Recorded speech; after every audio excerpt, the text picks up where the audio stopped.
right, well, thanks for being here today. I'm excited. Some things in life you don't know who to share it with or how to share it. So since I'm in the middle of Iowa, away from Nashville, Tennessee, I just want to let you guys know, before I left to come here, I got to send in my final house payment. So I feel pretty good about it. I just want to get it out there and celebrate it a little bit with somebody. It's not paid off. That's just the final payment that I'm going to send those guys. I'm tired of writing checks. It was adjustable, so I adjusted it down to one more check, and that's what it was. There you go. I hope I pay it off before I die. That's my only hope. I'm 47, and things are creeping up on me. Had to get glasses a couple of weeks ago. Y'all remember the day when you had to get glasses? It's one of those we just can't fight it no more. I was about 30 minutes into a ZZ Top documentary on TV, and it turned out to be Duck Dynasty. I was like, even Frank has let himself go a little bit there. Getting the high cholesterol, too. I found that out recently. Anybody else got the high cholesterol? Yeah, I found out 425 cholesterol level. I know. That's the highest in my county, so I get to go to regionals in a couple of weekends. I got to beat out a guy that works at the Waffle House, so I don't know. He's taking butter to get his numbers up, you know? Juicing, I guess you say. And my doctor wasn't laughing. He's like, 425? You need to immediately change your diet and exercise patterns. And that's when I knew I was in trouble, because I wasn't running either a diet or an exercise pattern at the time. He said, get on a diet, come back in a few weeks, and we'll check you again. But he didn't say what diet, so I just started Googling diets to see what had the food that I like to eat. You know, I got on the Atkins diet because you could eat meat like 10 times a day. Then you're supposed to smoke a cigarette and take a nap. It was a Chet Atkins diet, but that's the one that I got on. It suited me just fine.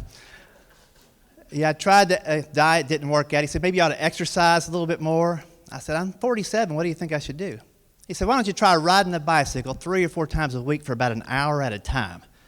I said, I'll tell you why not. I'm 47. Let's be honest. You see a man my age on a bicycle, you don't think he's exercising. You're like, that dude had a repo or a DUI. Right? All right, let's be honest. If you're not laughing, you rode here on a bike. That's all. Ching, ching. Yeah, I didn't want to do anything about my cholesterol. He said, you got to take pills, and if you're not going to exercise or diet. So I said, I don't know, man. I've seen all those commercials on TV. I don't care what the pill is. All the side effects sound the same, don't they? 55 seconds of horrific stuff, worse than what you got. I got on Lipitor. They left out the side effect on that commercial. $8 a pill. $8 a day. That's a Big Mac, side of fries, and a Coke I can't spend the money on now. And they're little. One morning I got up and I dropped my pill, couldn't find it, and I was out $8, just like that. So now I just wrap it up in a piece of bacon, swallow it whole every day. Melt cheese on there so it sticks real good. If I can get a toothpick in there, that's a pill and a blanket. Sell that back to Pfizer, make a couple dollars. Yeah, I'm to blame for my cholesterol, partly genetically, but the other part is I cannot resist a Cracker Barrel. Anybody else Cracker Barrel people out there? Love the Cracker Barrel. Almost died one time at a Cracker Barrel.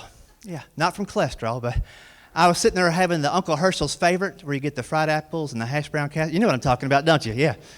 Tornado siren goes off, and I start looking for a safe place to hide in the Cracker Barrel.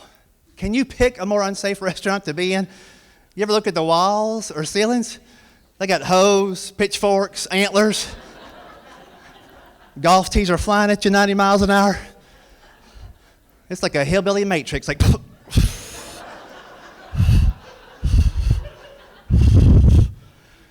I was slipping on cherry cobbler for a half an hour trying to get out. Yeah, I got to get healthier, though. I've got young kids. I started late in life with a family. I'm 47 with an 11-year-old son and a just turned 4-year-old baby girl. Yeah, that's the correct response. Nobody claps. They're just like, oh. Thanks for being honest. That's all I want is honesty. And if that's not enough stress, recently my wife has brought up the topic of adoption. I'm like, honey, I don't think anybody is going to take these kids off our hands at this point. Give it a whirl. Put them on Craigslist. See if you get a nibble. That 11-year-old's got some miles on him. What's the KBB on him? I don't know. But they're good kids. I wasn't really prepared for any fatherhood stuff. It's just amazing how it unfolds. I wasn't prepared for how frequently an 11-year-old will speak and how there's no filter to stop anything they're saying from coming out. Like, if you're a parent and you're honest, you'll admit stuff your kids say flat out scares you sometimes, don't they? You know what I'm talking about? One night I put my boy to bed. I'm like, hey, buddy, hope you have sweet dreams. He looks up at me and goes, I hope you're still breathing when I wake up in the morning. I'm like, what do you know that I don't know? Mama switching my pills when I'm out of town? What's going on, buddy? I was awake the next morning. I didn't sleep a wink that night. One night we're brushing our teeth before we go to bed, and sometimes they say funny stuff, but you can't laugh because it's not the right kind of funny. We're brushing our teeth, and he looks in the mirror at him for a little while, and looks over at me, then back at him, and back at me, and kind of weirded me out. I'm like, what's up, dude? He's like, Papa, I just noticed me and you, we kind of look alike. I'm like, yeah, what do you think about that? He goes, what are you going to do? You're going to go to bed early. That's what you're going to do, little man. You don't need your nightlight anymore. I'm going to take that. I'm going to close your door all the way. Hope you're still breathing when I wake up in the morning. He's a good kid. I just want kids to stay kids as long as possible. They grow up too fast. We're talking about technology today. That's all he wants. For his 11th birthday, I said, what about it, buddy? What do you want? I need to get an iPad Air 64 gigabytes with a built-in Wi-Fi plan. I'm like, dude, you need to slow down a little bit. He's like, how about an iPhone? I'm like, you're going to be 11. You should go outside and play with a stick, and I'll see you tomorrow, right? Y'all remember playing with a stick? Endless hours of fun. He went outside and got a stick. 5 minutes later, poked himself in the face. Yeah, had to get him an eye patch. Yeah, right there on his eyeball. Now, he's a good kid. I got a great wife. Been married for about 15 years now, going really good. And I want to lead a long life and be married as long as my parents. They just celebrated 50 years of being married. That's pretty impressive. Went up to see him, asked him what's going on, what's new. And they're all excited because they got a new home security system installed in their house. Same little ranch house on the tobacco farm I grew up on. They're still in there. Somebody talked them into buying a system. I said, what do you think? People are going to break in and remodel when you're not looking? I mean, if somebody broke into my parents' house, they would think they got inside a 70s museum. Right? They knock down the door and chip over a beanbag chair, hit the couch and slide off the plastic that came with the couch. Hit the wall, big orange picture made out of yarn and nails that come right down on them. My dad would be throwing pet rocks. Stay down, stay down. I said, Mom, somebody broke in, they couldn't even take your stereo. They had to bring 8 more guys in a pickup truck. Y'all know the one I'm talking about? 6 foot wide hi-fi, looked like wood made out of plastic and heavier than concrete. What'd you have, green, red, or gold? Velour speakers, 3 feet apart from each other. I said, Mom, if somebody breaks in, all you got to do, hide in that middle compartment, wait for them to go away. Pop out with an Oak Ridge Boys 8-track tape. Take that. Giddy up, bop, mow, mow. I know, I shouldn't make fun of that stereo. It's going to be mine one day.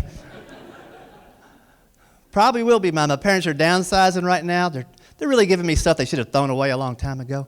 Tried to give me an old computer they found in the attic, a Commodore 64. Y'all remember Commodore 64? Yeah, I took it back home to Tennessee, threw it away. My mom calls me up. She's like, have you started using that computer yet? I'm like, oh, yeah, I got Windows 57 on there so far. Can't even catch a virus. It gets a sniffle and shuts right on down.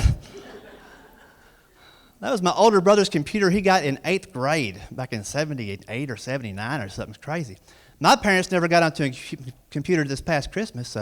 We got them a little laptop with a camera so they can Skype, see their grandkids. That's what they're supposed to use it for. I get back down to Tennessee. My dad calls me up on the regular phone. He's like, Richard Dale, I'm about to fire off an email. Keep an eye out for it. I'm like, I will. And just so you know, you don't have to call people right before you send them an email. If you're going to text me later, how about a smoke signal, all right? Maybe 2. It's kind of windy. So I really didn't want to be getting all these emails, but I went to check it.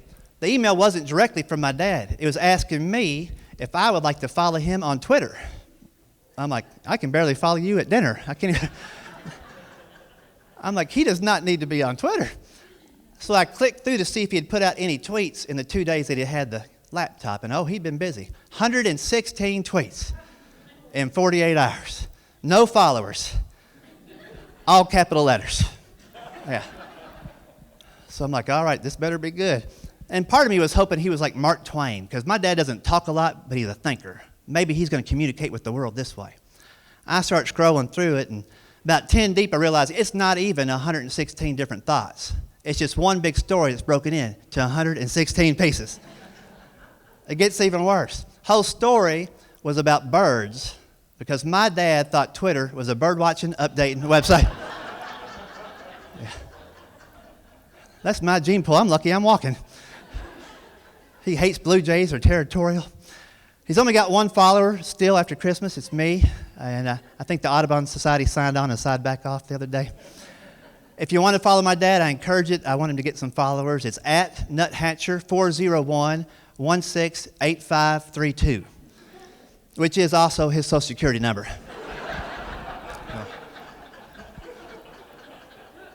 If you want to log him out, the password is password.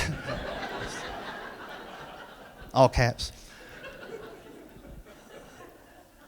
He's a good guy. I took him recently on a road trip with me. I had the privilege of driving all the way across the state of Kansas and back. Y'all ever driven all the way across Kansas and back? Oh, my goodness. I mean, I knew it was going to be flat, but I didn't realize you had to bring your own people. Like, if you want to talk to somebody, bring them. It's so flat, the highway patrol has to be sneaky. They can't drive marked patrol cars. If they did, you spot them 6 or 7 hours away. So they've got these Mustangs and Trans Ams and Camaros, and this guy goes flying by me in a Trans Am, 100-something miles an hour. I start thinking I should follow that guy. He's probably got a radar detector. Ooh, he had the radar and I didn't detect it, apparently. So I start trying to catch up to him, and that's tricky. At the time, still had my 1996 3 out of 4 cylinder Isuzu pickup truck. Yeah, that's a woman getter right there, ain't it, ladies? I catch up a little bit. He starts slowing down, speeding up, swerving everywhere. I'm like, that guy has fallen asleep behind the wheel. I should get his attention and see if he's okay. Yeah. You ever been so stupid you pulled the cop over? Anybody? I don't know how to pull him over. I start flipping my high beam at him for a little while and roll down my window, roll it. Yeah. Woo! Must have swallowed 13 skeeters before he pulled over. He pulls over. I pull over right behind him, hop out of my truck, walk up to his window, start pounding on his window. Meanwhile, he's been loading the revolver on the other side. Then he cracks the window, and I see he's an officer, and I got zero game plan. But I figure I should try to loosen him up, maybe make him laugh a little bit before I get my ticket. And I love the Andy Griffith Show, so I thought, what would Barney do, you know? I just walk up there. I'm like, hey! Would you mind rolling down the window? Yeah, roll her down. You want to get out of the vehicle there, buddy? You're a big one, too, aren't you? Look at you. Want to know why I pulled you over? Because I'm an idiot. I thought I was going to prison right there. He's like, you're so weird, I'll drop you off wherever you want to go. I said, y'all got a Cracker Barrel around here? Hey, y'all been a whole lot of fun. Thanks for putting up with me. I enjoy being with you. And thank you, Angela, too. Appreciate it. Awesome. Thanks, Julie. Thank you. That was awesome.